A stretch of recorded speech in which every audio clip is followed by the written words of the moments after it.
بسم اللہ الرحمن الرحیم نحمدہ ونصلی علی رسولہ الکریم اما بعد۔ حضرت انس رضی اللہ تعالیٰ عنہ روایت فرماتے ہیں کہ مینا میں قربانی کے بعد آپ صلی اللہ علیہ وسلم نے حلق فرمایا، پھر ان بالوں کو ابو طلحہ انصاری رضی اللہ تعالیٰ عنہ کو عطا فرمائے اور فرمایا ان بالوں کو تقسیم کر دو۔ بخاری و مسلم۔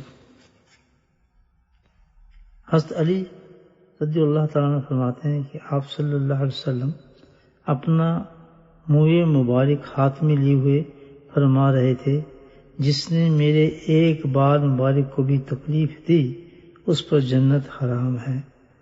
کنز الاعمال۔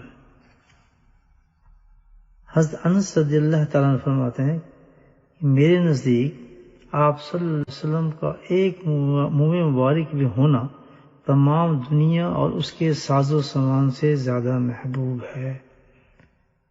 مواہب الدنیا۔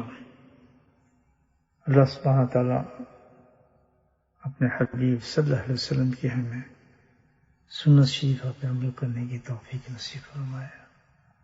آمین۔